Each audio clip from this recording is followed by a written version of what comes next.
His hand was already around her throat when he saw the ring. "You got pregnant?" Cooper hissed, fingers tightening as Melissa gasped for air, one hand shielding her belly, and that's when the cafe door opened.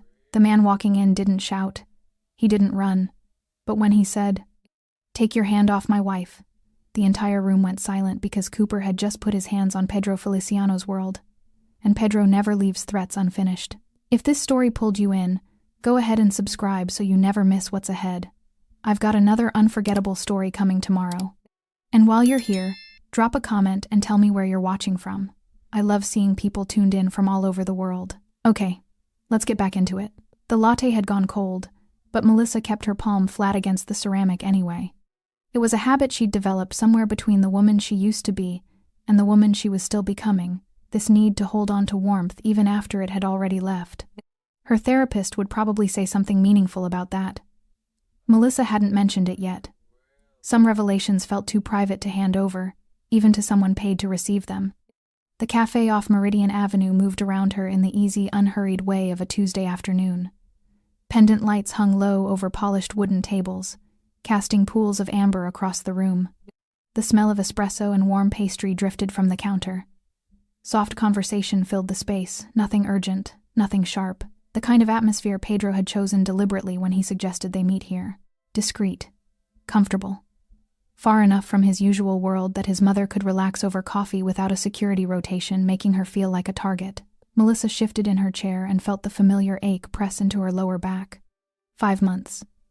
The swell of her stomach was beyond hiding now, not that she tried. Her soft gray cardigan hung open over her white blouse, and her right hand rested instinctively over her belly, the way it always did now, without instruction, without thought. Her body had developed its own language of protection before her mind had caught up. Her laptop sat open on the table beside an untouched cup and a phone she'd already checked 3 times. Pedro had texted 15 minutes ago, running 10 minutes late. "Mama is asking what you ordered. Tell her you had the almond croissant. It'll make her happy." She had not ordered the almond croissant.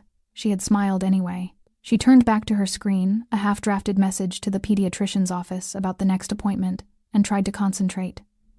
Around her, the cafe carried on. A young couple argued quietly near the window. A man in the corner read a newspaper with the kind of focus only retired people manage. A child at a table by the entrance kicked his feet rhythmically against his chair while his mother scrolled her phone, unbothered. Melissa caught her reflection faintly in the dark glass of her laptop screen. Dark hair falling past her shoulders, tired eyes, but not the hollow kind, the full kind, the kind that comes from carrying something real. Her ring caught the pendant light above and threw a small glint across the table. She touched it without thinking, a reflex she hadn't managed to stop, and no longer wanted to. 8 months ago, Pedro had slid it onto her finger without ceremony, without spectacle. Just the 2 of them, and a handful of the people who mattered most to him, in a room that smelled of white flowers and candle wax. He had looked at her like she was something that made sense to him, like she was an answer he'd been patient enough to wait for. She hadn't known what to do with being looked at that way. She was still learning. The ache in her back sharpened briefly. She rolled her shoulders and reached for the cold latte more out of something to do with her hands than any real thirst. Outside the tall windows, the afternoon sat gray and still. A woman passed on the pavement with a stroller, head down against the wind. Melissa exhaled slowly. This was the life she had built from the rubble of the one before it. Quiet afternoons. A man who texted her about croissants. A baby pressing warmly against her ribs. It wasn't dramatic or loud. It was simply hers. And she was still, even now, quietly surprised each morning that no one was coming to dismantle it. She should have known better than to think that on a Tuesday, the cafe door opened. She didn't look up. She was reaching across the table to close her laptop, eyes down, fingers already moving toward the trackpad. When the shift happened, not a sound exactly, not a movement, but a change in the quality of the air itself. Something that dropped the temperature by a degree she couldn't measure but felt immediately, in the back of her neck and the flat of her palm still pressed against the cold cup. Then the voice came. Melissa. 3 syllables. That was all. But they landed the way a blade lands precise, without warning, finding the exact place that was still unguarded. She had not heard that voice in 14 months. She had not wanted to. She had constructed her entire new life around the deliberate absence of it. New routines, new circles, A new name she wore like armor she no longer had to think about putting on. And still, in the space of a breath, every muscle in her body remembered what it had meant to be a woman who answered to Cooper Scott. She looked up slowly. He stood less than 6 feet from her table. A navy suit cut close across broad shoulders he had always kept deliberately impressive. Dark hair combed back from a clean-shaved face. He was groomed the way men are groomed when control is the point, every edge managed, every detail intentional. His eyes found her face first. Then they dropped. He stared at her stomach. The cafe noise continued around them. Orders called. Spoons against cups. The low drift of other people's ordinary afternoons. But the space between Melissa and Cooper went completely silent. She felt the nearest table glance over and look away again. The child by the entrance stopped kicking his feet. Cooper's expression, when his gaze finally returned to hers, was not shock. Shock passes. What moved across his face was something that had already begun curdling before he'd finished processing what he was looking at. Something hot and ugly working itself up from beneath the groomed surface of him, the way it always had. His jaw tightened. His right hand, the one with the old scar across the knuckle, curled slowly at his side. "You got pregnant?" His voice was quiet, dangerously quiet. The precise register she had once learned to dread more than shouting. Melissa's hand pressed flat and firm against her belly. Her eyes did not drop. They did not fill. They held his with the steady calm of a woman who had walked through fire and come out the other side knowing exactly what fire looked like. But her pulse said something different. And somewhere beyond the tall glass panels of the entrance behind him, headlights swept slowly across the wet pavement outside. Pedro was 10 minutes away. Melissa needed 10 minutes. She was not at all certain she had them. She had spent 4 years believing the failure was hers. 4 years folding herself smaller around a man who handed her his shame and called it truth. The story of how she had arrived at this cafe, at this ring, at this child, at this life, began long before Pedro, long before the courage it took to file those papers and walk away. It began with Cooper Scott, and it would end with him too, just not the way either of them expected. Melissa stood slowly, not from fear. She'd made a promise to herself the day she signed the divorce papers that she would never again move quickly around Cooper Scott. Never flinch, never shrink, never give him the satisfaction of watching her scramble. She rose from the wooden chair with deliberate calm, one hand still resting over her stomach, and met his eyes with the kind of steadiness that took 14 months of therapy and a man like Pedro to build. "It's none of your business, Cooper." Something flickered behind his eyes. He had always hated that being dismissed, being made to feel irrelevant. She had learned that too late in the marriage and just early enough to survive it. He stepped closer. "You couldn't get pregnant with me?" His voice dropped lower. The words pressed out through his teeth like something he'd been holding since the moment he'd seen her belly. 4 years. 4 years, Melissa. And now you're... He stopped. His jaw worked. "How long? How long were you with him before I was even out the door? You need to leave. Answer me. Lower your voice." He laughed, a short, airless sound with nothing warm in it. "Lower my voice." He repeated it like it was the most absurd thing he'd ever heard. His eyes swept the cafe briefly, registering the faces turned toward them. And then he looked back at her, with the particular expression she remembered most clearly from the worst years. The one that said the audience didn't matter. That what happened between them existed outside the rules that applied to everyone else. He stepped closer still. Melissa held her ground. "You planned this." The words came out quietly now, which was worse. Quiet Cooper was always worse than loud Cooper. "You knew. You knew the whole time that you could get pregnant, and you let me believe. You let me think that You never got tested." Her voice was steady. "I asked you, twice. The doctors asked you. You refused." His face twisted. "You're lying. I'm not. You humiliated me." The words broke open on the last syllable, and for one moment she saw it, the raw, disorganized thing underneath all the tailoring and control. Not grief. Not love. Wounded pride wearing grief's clothing. "You left me and now you're carrying another man's child and you think you can sit here?" He moved before she could process it. One moment he was standing. The next his hand was around her throat. Not tight enough to cut air completely. Enough to pin. Enough to control. Enough to drag her back to every room in the house, where he had made her feel like she was only as real as his anger allowed. He leaned down to her seated level, his face inches from hers, the navy suit jacket pulling across his shoulders with the effort of it. His other hand landed on the table with a crack that silenced the nearest tables entirely. "You think this pregnancy will last?" His voice was barely above a whisper now. "You think you'll be happy? You think you get to just walk away from 4 years and come out ahead?" Melissa's hand flew to her stomach. She couldn't get a full breath. She pressed her palm flat against her belly, a reflex, a prayer, and forced herself to keep her eyes open, keep them on his face, keep herself present in her body rather than retreating to the familiar, terrible distance she'd once used to survive moments like this. The child by the entrance had started crying. No one in the cafe moved.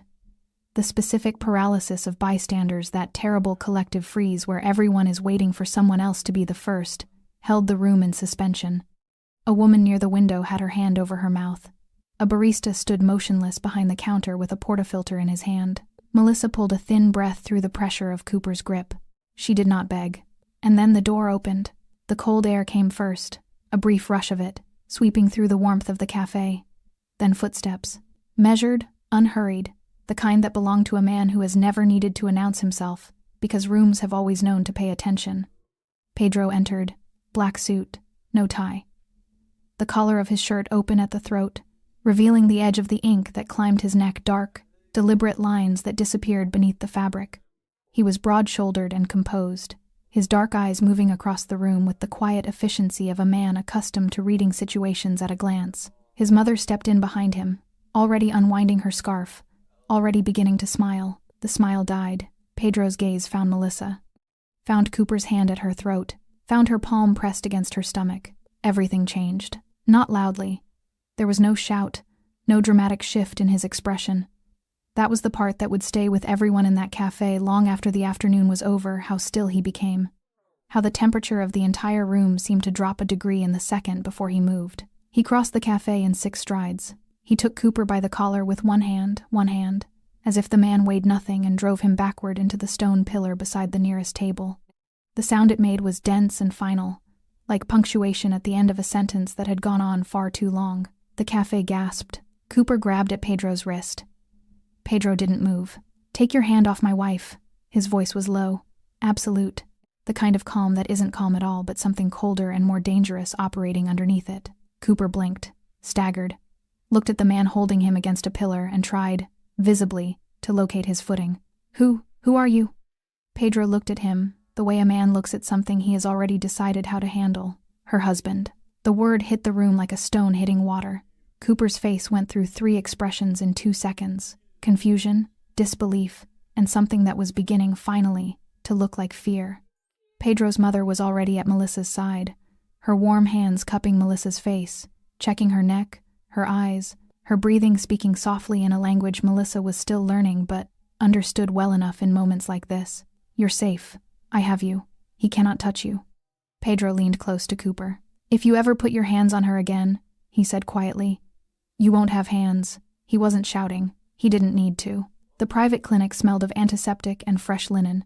Melissa sat on the examination table with a paper sheet crackling softly beneath her every time she moved, her cardigan pulled tight around her shoulders, her eyes fixed on the small monitor beside the bed. The technician had already confirmed what Pedro needed to hear. The baby was fine, heartbeat strong and steady, entirely unbothered by the afternoon his mother had just survived. Pedro stood in the corner of the room with his arms folded and his jaw set, watching the screen with an expression that said he would not fully exhale until the doctor said the word perfect out loud. The doctor said it. Pedro exhaled. Melissa said nothing. She lay there listening to the rhythmic pulse of her child's heartbeat through the monitor speakers and felt, underneath the relief, something else begin to surface.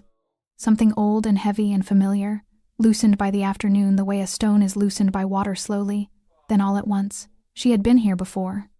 Not this clinic, not this table, but this particular combination of fluorescent light and medical equipment and the sound of a heartbeat being searched for. She had been here many times before, with different results, with a different man standing in the corner. Pedro noticed her silence on the drive home and didn't fill it with words. That was one of the things she had learned about him earliest. He understood the difference between a silence that needed company and a silence that needed space. He rested his hand over hers on the center console and kept his eyes on the road, and that was enough. That night, after his mother had retired to the guest room and the apartment had settled into quiet, Melissa sat at the kitchen table with a cup of tea she wasn't drinking and let the memories come. She had been 26 when she married Cooper Scott. She had loved him the way young women love men who are certain completely, and with a trust she had not yet learned to portion carefully. He had been charming in the early years, attentive, the kind of man who remembered small things, who made her feel chosen, who spoke about the future with such easy confidence that she had believed, genuinely, that his certainty extended to her. They started trying for a baby in the second year of marriage. It had felt exciting at first, hopeful. She remembered the optimism of those early months, the tracking apps, the vitamins, the careful scheduling that still managed to feel romantic because they were doing it together, because the trying was an act of wanting something shared. Then the months became a year. The doctor appointments started. Blood work, hormone panels, an HSG test that left her cramping on the examination table while Cooper waited in the car because hospitals made him uncomfortable. Everything came back within normal range. The doctor suggested they test Cooper next. Cooper refused. "I know I'm fine," he said that evening, loosening his tie at the kitchen counter, not looking at her. "There's no point." She had tried to reason with him.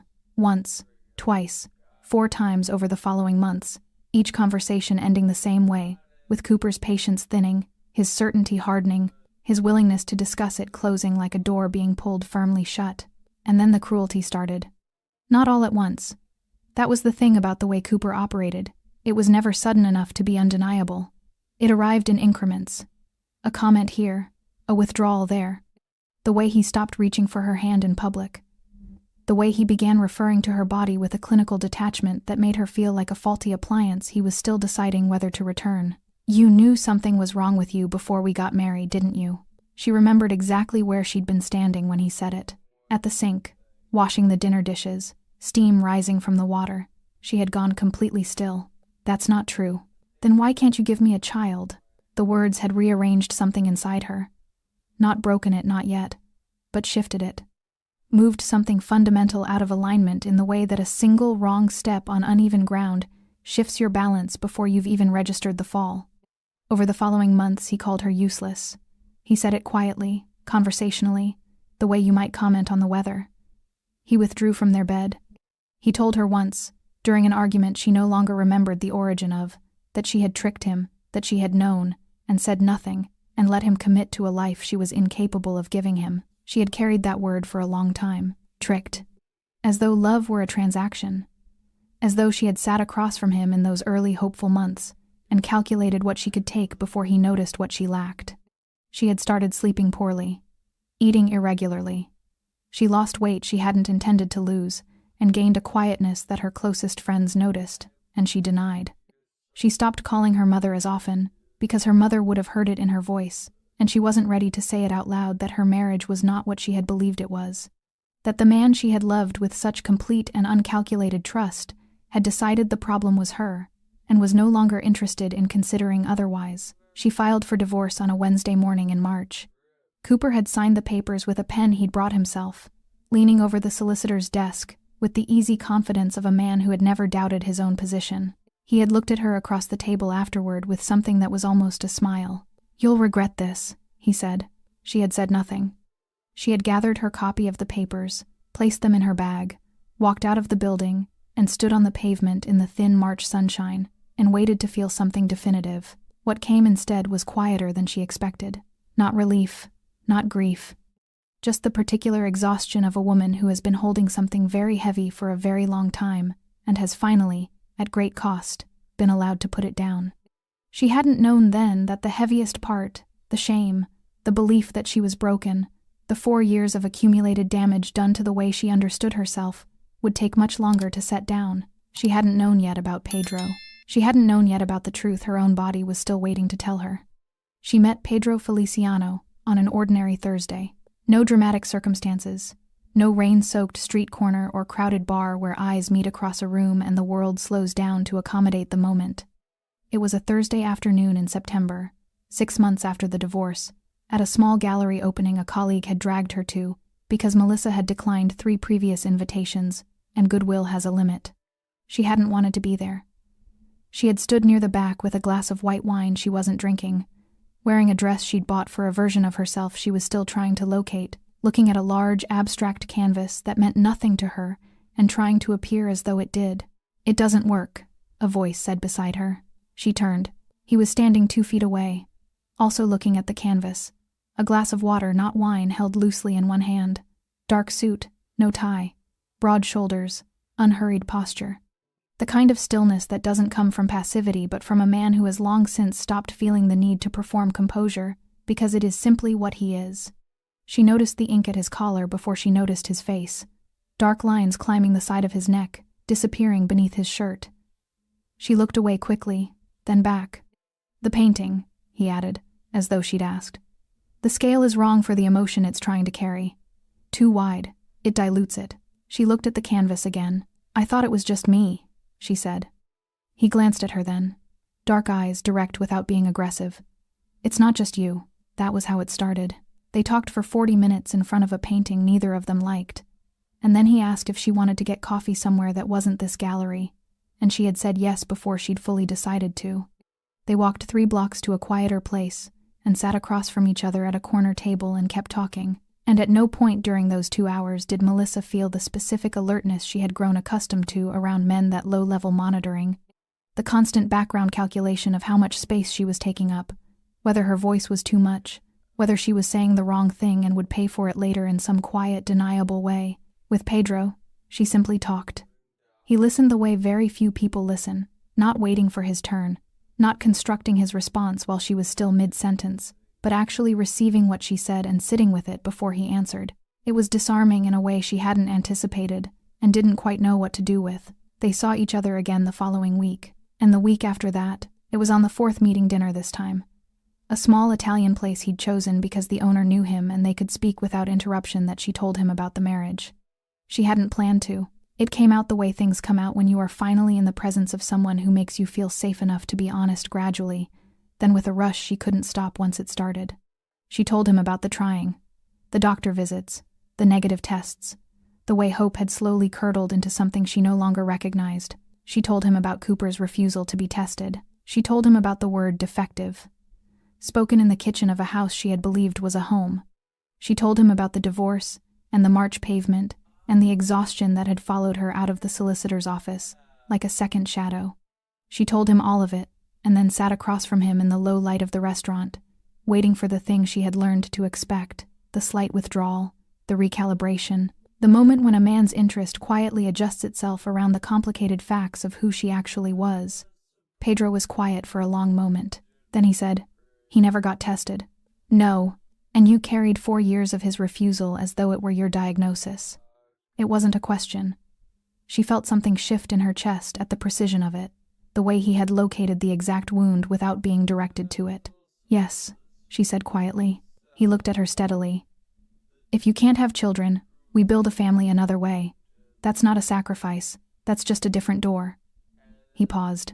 "And if you can, then the truth is, you were simply with the wrong man."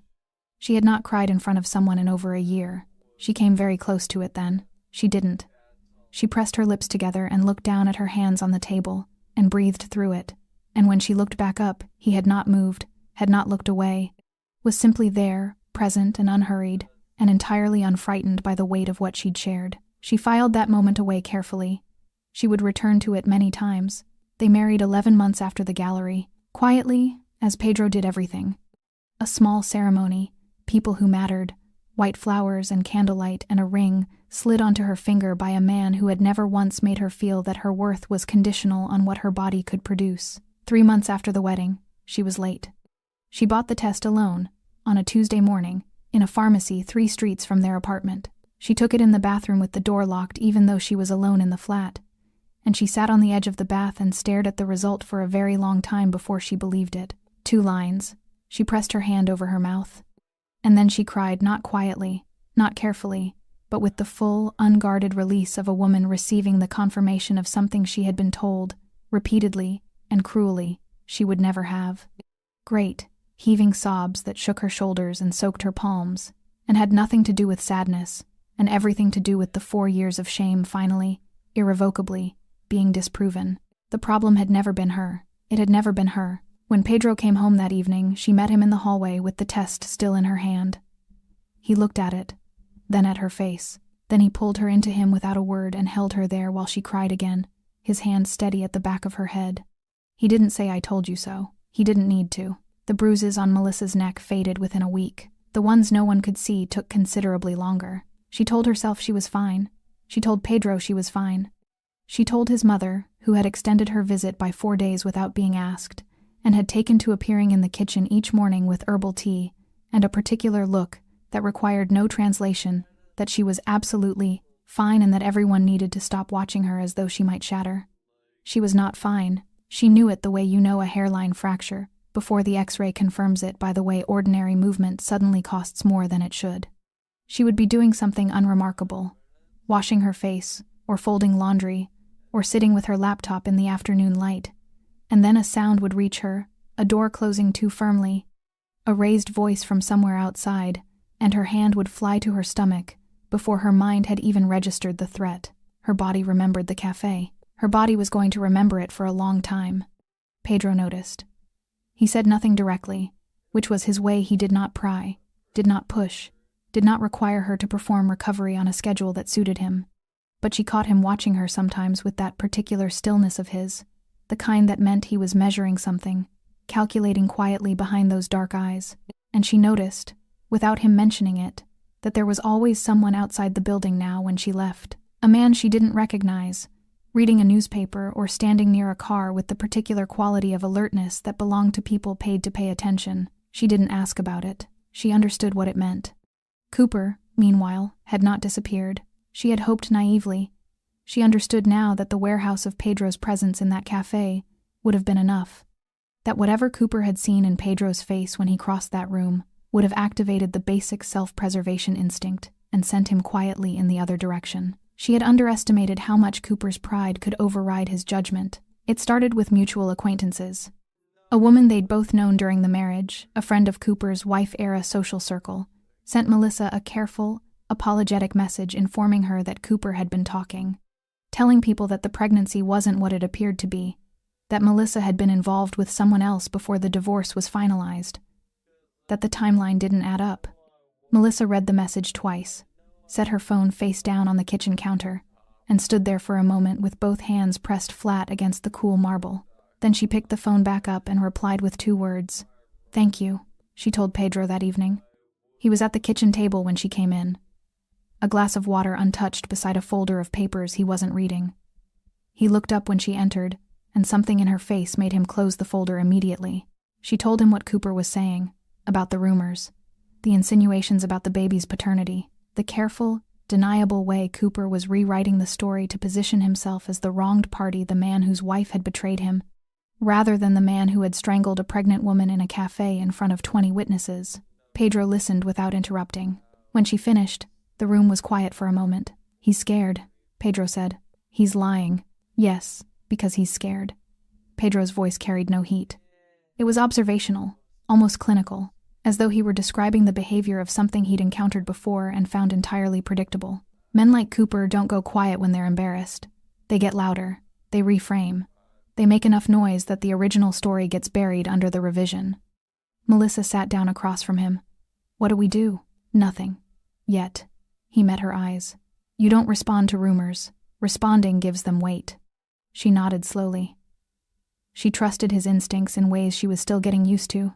Not blindly, not without question, but with the specific trust of a woman who has watched a man be consistently, quietly right about the things that matter. But the rumors were only the beginning. A colleague of Melissa's, a woman from the translation agency she occasionally contracted with, mentioned in passing that someone had been asking questions. Not officially, not with any authority. "Just a man," she said, "well-dressed. Friendly in that deliberate way that means the friendliness is instrumental. Asking about Melissa's schedule, what hours she kept, whether she drove or took public transport to her appointments." Melissa felt the cold move through her before the woman had finished the sentence. She called Pedro from the pavement outside the agency building, her hand cupped over her phone against the wind, and told him what she'd heard. There was a brief silence on his end, 3 seconds, maybe 4, of the particular quality of quiet that preceded Pedro making a decision. "Go straight home," he said. "Don't stop anywhere. I'll send Rodrigo to walk up with you from the car." "Pedro." "Melissa." His voice was gentle but absolute. "Please." She went straight home. That evening, Pedro came in later than usual, said little over dinner, and afterward sat in his study for 2 hours with the door closed. She didn't disturb him. She had learned to read the architecture of his silences, which ones were processing, which ones were planning, which ones meant something had shifted in the world beyond their apartment walls, and he was deciding what to do about it. This one was planning. 2 days later, one of Pedro's men came to him with a report. Melissa was in the living room when she heard the low exchange in the hallway, too quiet to make out, but with a tone that made her set down her book and sit very still. Pedro appeared in the doorway a few minutes later. He looked at her with an expression she hadn't seen before. Not anger, not worry exactly, but the focused, controlled intensity of a man confronting information that has changed the shape of a problem. "What is it?" she asked. He crossed the room and sat beside her. "Cooper has gambling debts," he said quietly. "Significant ones. And the men he owes money to are not the kind of men who wait patiently." She stared at him. "There's more." Pedro's jaw tightened slightly. "He's been in contact with people I know. Not friends. The other kind." The room felt smaller suddenly. "The cafe wasn't just anger," Pedro said. "He was trying to provoke something, create leverage." He paused. "This wasn't random, Melissa." She felt the cold settle into her bones. Outside the apartment window, the city carried on indifferent, unhurried, entirely unaware that the afternoon in the cafe had not been an ending at all. It had been an opening move. Pedro didn't sleep that night. Melissa knew because she didn't either. She lay in the dark beside him, listening to his breathing, measured, controlled, but not the slow cadence of a man at rest. He was awake and thinking, and somewhere in the careful architecture of his mind, decisions were being made that he wasn't ready to share with her yet. She didn't press him. She stared at the ceiling and felt the baby shift against her ribs, and thought about leverage. The word kept returning to her. Cooper had gone to that cafe with a purpose beyond rage. That was the part her mind kept circling, kept pressing on the way a tongue finds a sore tooth, not because pressing helped, but because the shape of it was still so difficult to accept. She had spent 14 months constructing a narrative in which Cooper was simply a damaged, angry man who had handled rejection badly. A man whose cruelty was born from insecurity rather than calculation. The idea that it might be both, that a man could be genuinely wounded and genuinely predatory at the same time, sat in her chest like something she didn't yet have a word for. She fell asleep somewhere near 3 in the morning. When she woke, Pedro was already gone from the bed. She found him in the kitchen, dressed, 2 cups of coffee on the table, and his phone face down beside them. He looked up when she appeared in the doorway, and whatever he saw in her face made him pull out the chair across from him without speaking. She sat. She wrapped her hands around the cup. "Tell me everything," she said. He did. Cooper's debts, Pedro explained, were not recent. They had accumulated over 3 years through a combination of private card games and loans from men who operated in the spaces between legitimate business and the kind of enterprise that didn't file tax returns. The total figure when Pedro said it made Melissa set her cup down carefully. "He's been hiding that the entire time," she said. "People hide what they're ashamed of. He made me feel ashamed for 4 years. The words came out quietly, without heat. While he was doing this, Pedro said nothing. He didn't need to. The steadiness of his gaze said everything about what he thought of that particular irony. The men Cooper owed money to had connections, lateral, indirect, deliberately obscured to a syndicate that Pedro knew well. Not allies, not enemies. The complicated middle ground that existed in his world between those 2 categories, where relationships were maintained through mutual restraint and the understanding that certain lines existed for everyone's benefit. Cooper had apparently decided those lines didn't apply to him. By approaching them, Pedro said, he was signaling that he had something to offer. Something worth their investment in whatever he was planning. "Me," Melissa said flatly. Pedro's jaw tightened. "You, the pregnancy, my name." He paused. "All of it." She absorbed that. She sat with it the way she had learned to sit with difficult things, without rushing toward a reaction, without letting the feeling capsize the thought. She pressed her palm against her stomach beneath the table, feeling the warmth of her own hand against the swell of it, and breathed. "What do we do?" she asked. "We already started," he said. She looked at him. "I have people watching him. His movements, his contacts, his communications where we can access them." He said it without apology, without drama, the way someone else might describe checking a weather forecast. I needed to understand the full shape of it before I moved. She nodded slowly. She had married a man who operated in a world with its own rules, its own architecture of consequence and response. She had known that going in had asked him once, early in their relationship, whether she needed to be afraid of what he did, and he had answered her with the honesty she respected. Not of what I do, only of what I do it to. She had believed him then. She believed him now. 3 days passed. On the 4th day, 2 men were intercepted 4 blocks from the building. Pedro told her that evening, sitting across from her at the kitchen table in the same configuration that had become, she realized, the geography of every serious conversation they'd had since the café. His expression was controlled, but she had learned to read the things that lived underneath his control. The slight tension along his jaw, the quality of stillness that was different from his usual stillness, tighter, more deliberate. They were following you, he said. They've been on your route for at least 2 days. The pharmacy on Tuesday. The clinic appointment on Thursday. The clinic appointment. She felt the cold move through her in a wave. They were watching me at the clinic, she said. Yes. She pressed both hands against her stomach this time. Not a reflex, a conscious act. A deliberate claiming of the space her child occupied, as though the pressure of her palms could form a barrier between her baby and a world that had apparently decided to use him as currency. Cooper, she said. Cooper, Pedro confirmed. She looked at him. How do you know it was him? Because I asked them, Pedro said simply. She didn't ask what that had looked like. She found in that moment that she didn't need to. She found that 14 months ago, she might have been disturbed by the absence of detail, by the calm with which he delivered information that implied a significant amount of pressure had been applied to produce it.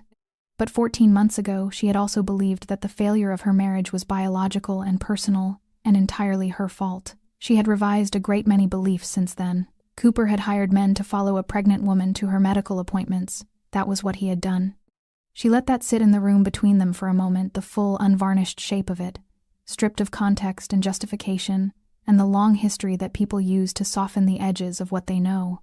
Then she looked at Pedro. You said you needed to understand the full shape of it before you moved, she said quietly. Do you understand it now? Pedro held her gaze. Yes, he said. She nodded once. Then do what needs to be done. She rose from the table, placed her cup in the sink, and walked to the bedroom without looking back. She heard, faintly, the sound of Pedro reaching for his phone.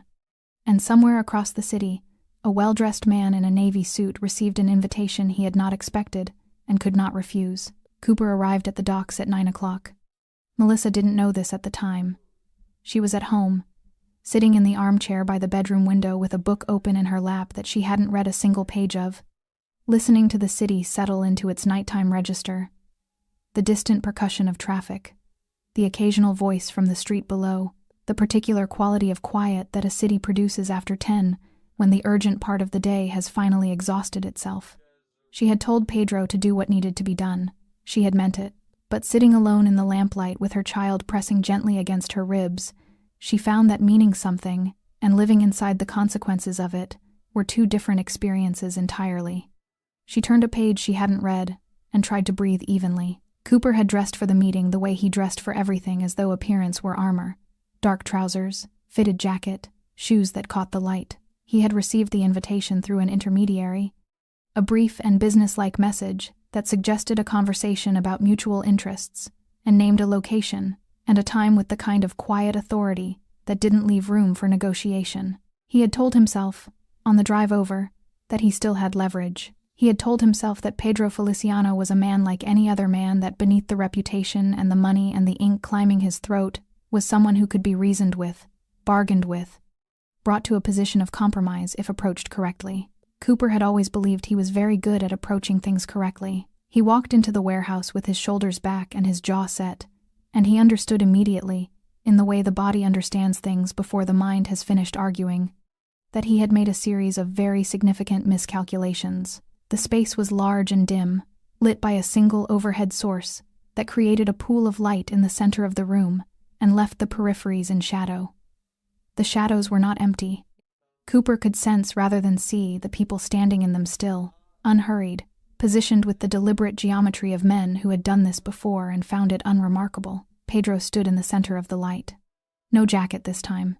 Dark shirt, sleeves pushed to the elbows, the tattoos on his forearms visible, dense, elaborate work that disappeared under the rolled fabric. He had his hands in his pockets, and his expression was the same one Cooper had seen in the cafe. Not angry, not performing menace, simply present in the particular way of a man who has already decided how everything in this room is going to proceed and is now simply waiting for the other person to catch up. Cooper stopped 6 feet from him. He opened his mouth. Pedro spoke first. "You touched my wife." He said it the way someone states a fact in a document, without inflection, without pause, with the particular weight of something being recorded. In a public place, in front of witnesses, with your hand around her throat.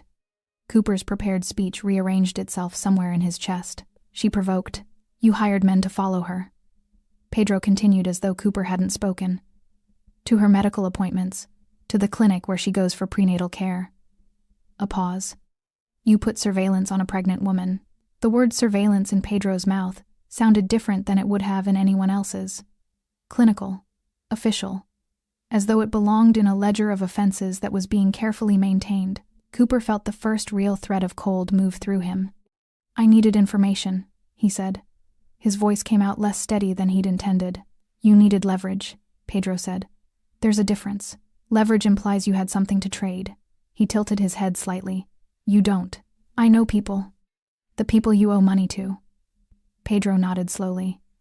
"Yes, we've spoken." He let that sit for a moment, let Cooper absorb the specific implication of "we've spoken," the casual authority of it, the suggestion that conversations had been had in rooms Cooper would never be invited into, and outcomes had been agreed upon that did not require his input. They send their regards, and their apologies, actually, for the inconvenience. Cooper's mouth went dry. The rehearsed confidence he'd carried through the warehouse doors had not exactly evaporated, it had simply become irrelevant. The way a map becomes irrelevant when you realize you're in a completely different country than the one it charts. Pedro removed his hands from his pockets. He crossed the distance between them slowly, unhurried, and stopped close enough that Cooper had to resist the instinct to step back. This close, the full dimension of him was apparent, not just the physical scale, but something less quantifiable. The absolute absence of performance, a man who had nothing to prove to this room or anyone in it. "Here is what happens now," Pedro said quietly. "You signed the Meridian contracts over to my attorney, the building on Carver Street, and the stake in the logistics company." He paused.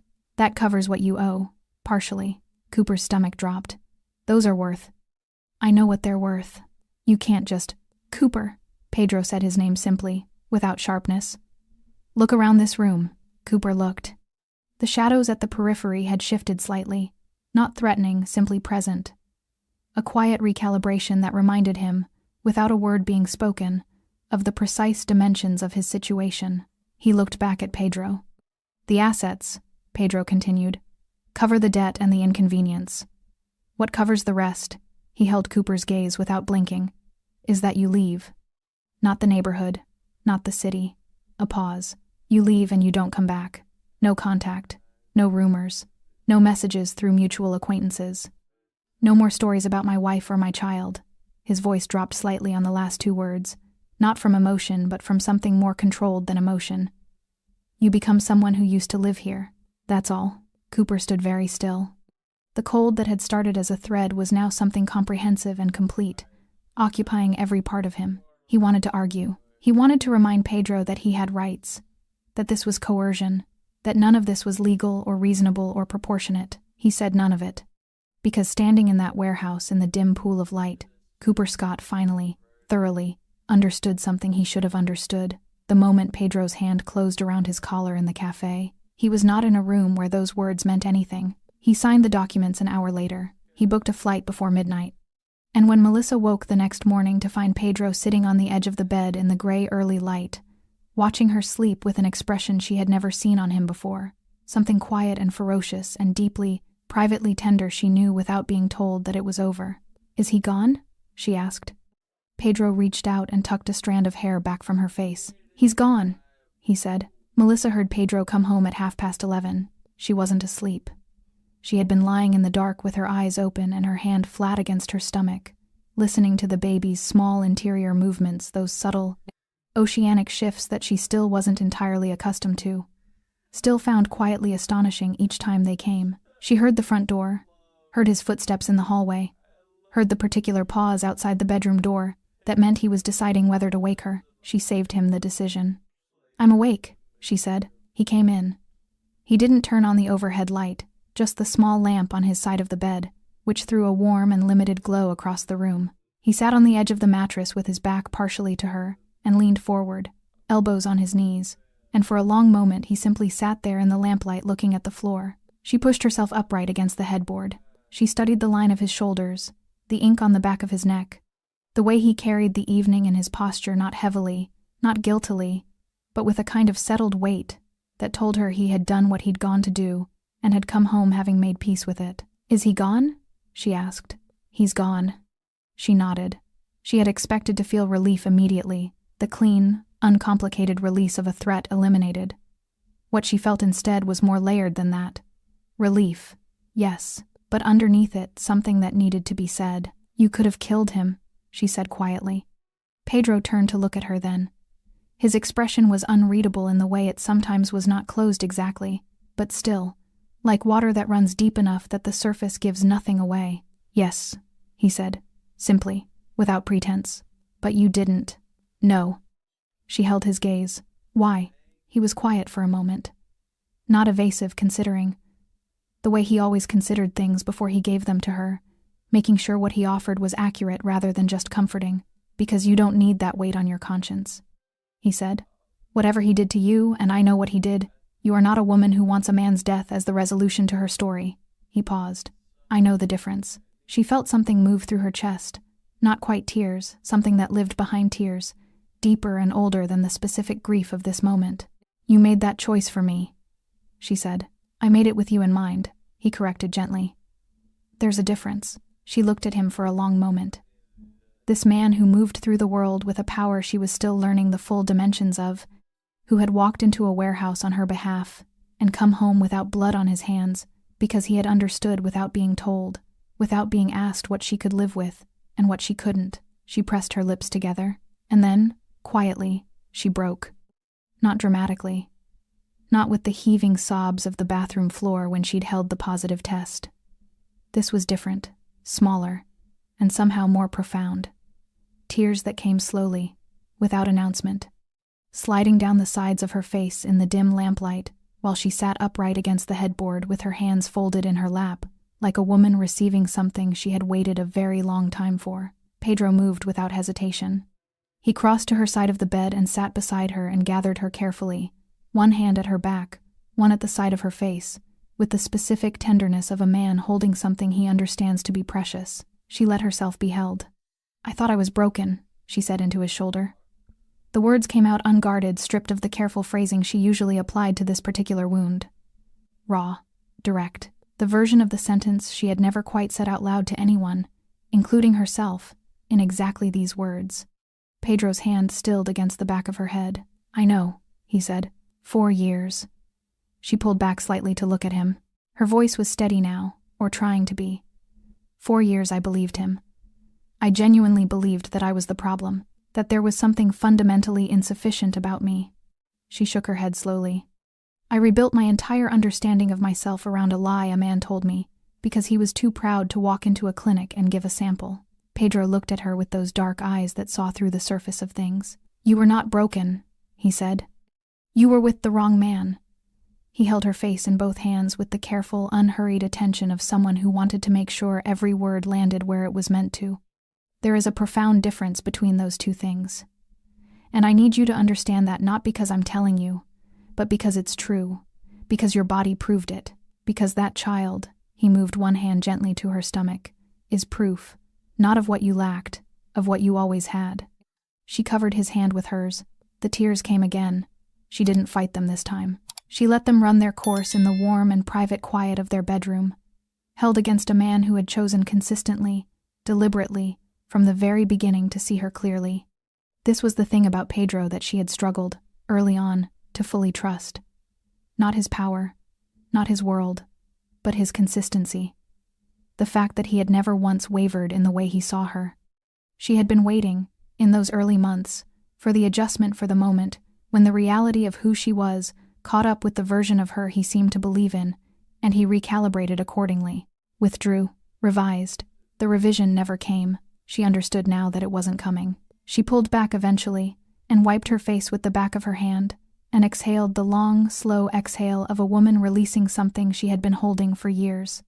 Not all of it, these things don't leave entirely in a single night, but enough. Enough that the space where the shame had lived felt different. Lighter. Like a room after the windows have been opened. He used to say I tricked him, she said quietly. Pedro's expression shifted, something tightened briefly in his jaw. Into the marriage, she continued. He said I must have known I couldn't conceive and let him commit anyway.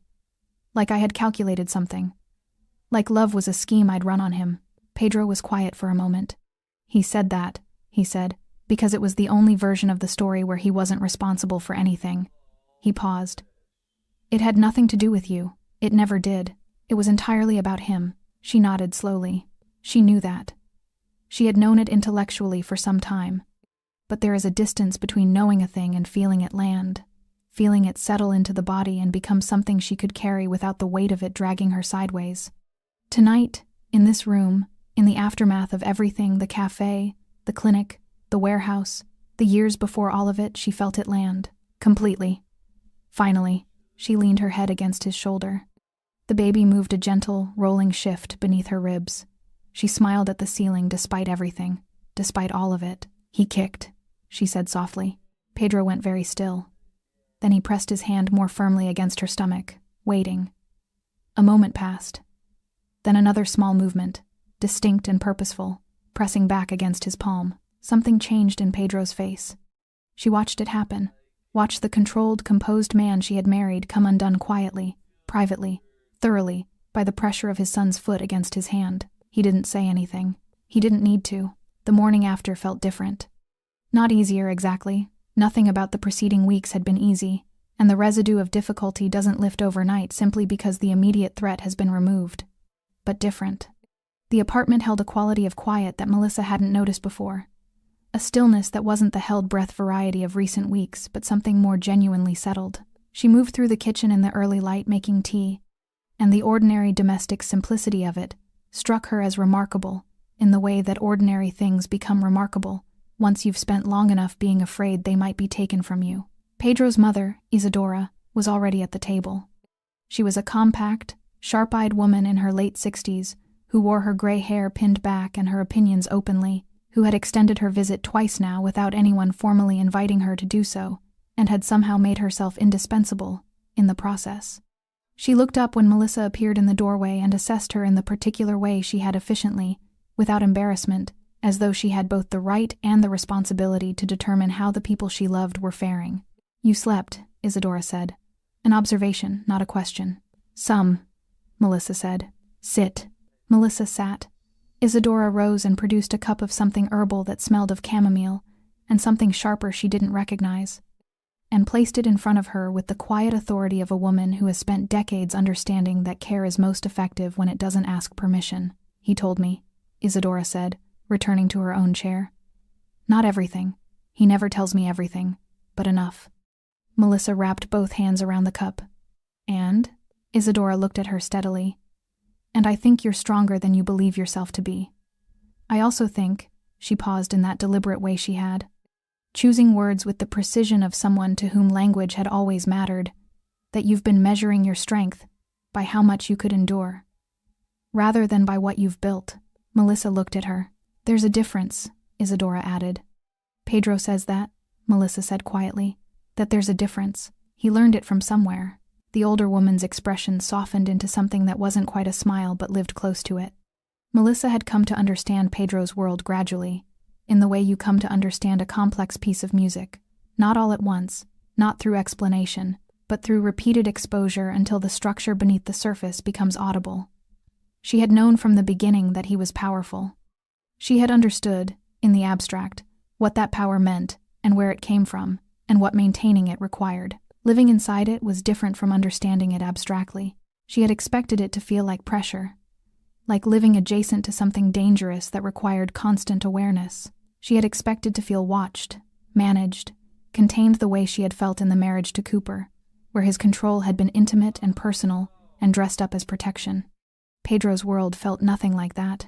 His protection was structural rather than personal. It operated around her rather than over her. He had never once told her where she could go, who she could see, what she was permitted to think or feel or want. He had simply made sure that wherever she went, she was safe. There was a guard outside the building she had learned to nod to in the mornings. There were people whose names she didn't know, who ensured that her route to appointments was clear. It was vast and quiet, and entirely invisible when she didn't need it. And when she needed it, it was absolute. She had spent the first weeks of understanding this waiting for the condition, for the moment when the protection revealed its price, when Pedro would use what he provided as leverage over what she could become. She had been conditioned to expect that. A year of therapy, and she still flinched at the shape of it in the distance. The condition never came. She asked him once, directly. In the early months of the marriage, sitting across from him at the kitchen table in the configuration that had become the geography of their most honest conversations, whether there was something she was expected to give up. Some part of herself the marriage required her to surrender in exchange for his name and his world. He had looked at her with an expression she now recognized as the one he wore when he found a question, both fair and painful. "If I wanted a woman who disappeared into my life," he said, "I would have found one. I wanted you, specifically." A pause. "That means I wanted everything that comes with you, including the parts that have nothing to do with me." She had believed him then. Sitting at the kitchen table with Isadora's tea warming her hands, watching the morning move through the apartment with its new, settled quality, she believed him more completely. This was what power could look like, she understood now. Not the kind that diminished, not the kind that required your smallness to maintain its size. The other kind, the kind that expanded the space around you rather than contracting it. She was still learning to inhabit that space without apology. Isadora reached across the table and placed her hand briefly over Melissa's. "He chose well," the older woman said simply. Then she rose to refill her own cup, the subject apparently closed. That afternoon, Melissa walked to the window and stood looking out over the city for a long time. The streets below moved with their ordinary afternoon energy, people going somewhere, people coming back. A child on a bicycle weaving between pedestrians with the magnificent confidence of someone who has not yet learned to be afraid of the space they occupy.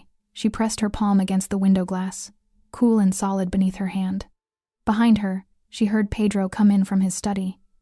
She felt him stop when he saw her at the window, that particular quality of his attention that she had learned to sense before she could see it. He crossed the room and stood beside her, looking out at the same city, shoulder close to hers without touching. They stood like that for a while. "I want to meet them properly," she said eventually. "Your people, the ones who matter." Pedro looked at her. "You don't have to." "I know I don't have to." She turned to face him. "I want to. I'm not hiding anymore." She held his gaze steadily. "I'm done being a woman who makes herself small enough to fit through spaces someone else decided were the right size for her." Something shifted in Pedro's expression, something that moved behind his eyes like light moving underwater. He nodded once. "Then we'll introduce you properly," he said. She turned back to the window. The city looked different from up here, she thought. It always had. But it was beginning, slowly and irrevocably, to look like something that belonged to her too. Then the first pain came, low and sharp and unmistakable. Her hand flew to her stomach. "Pedro," she said. His hand was already at her back. The hospital room was very quiet.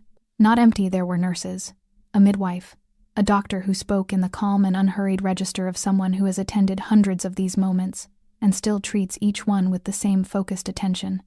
But quiet in the sense that mattered. No phones, no business, no world outside the room. Pedro had cleared his entire day the moment she said his name at the window. He had not left her side since.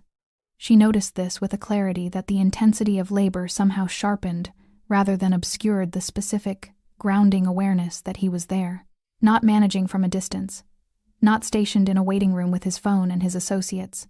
There, in the room, in a chair he had pulled close to the bed, and then abandoned in favor of standing beside her when the hours deepened and the work intensified.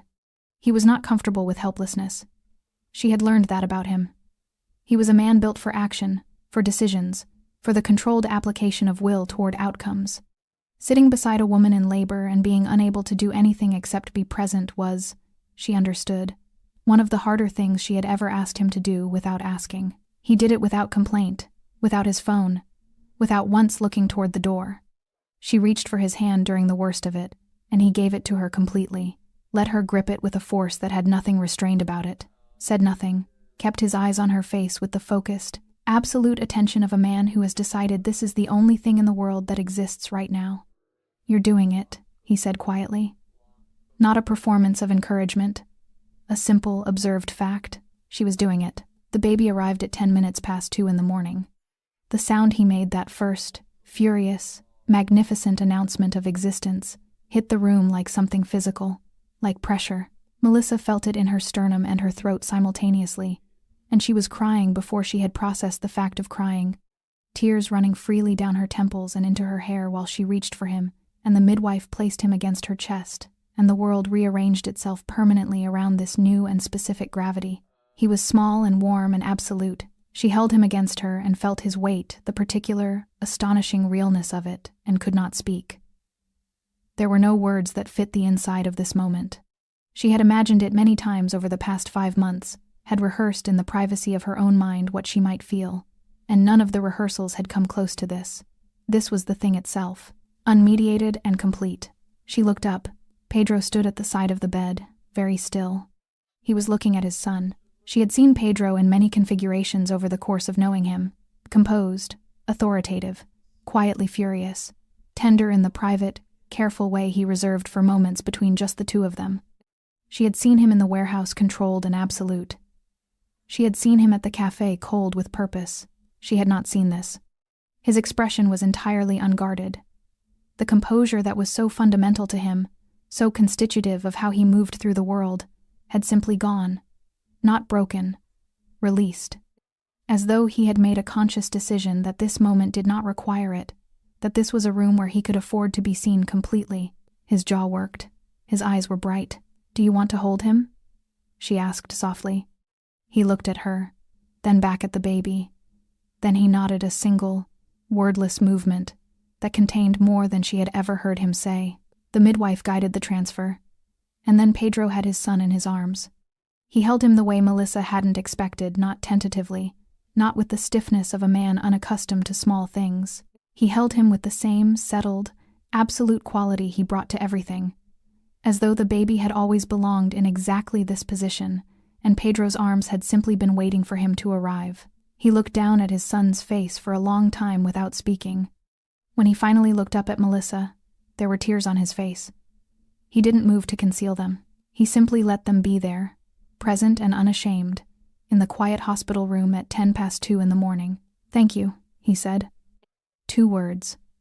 But the way he said them encompassed everything: the gallery, the Italian restaurant, the ring, the clinic, the warehouse, the years she had spent believing she was insufficient, and the 1.5 years it had taken to understand she was not. She felt the tears come again.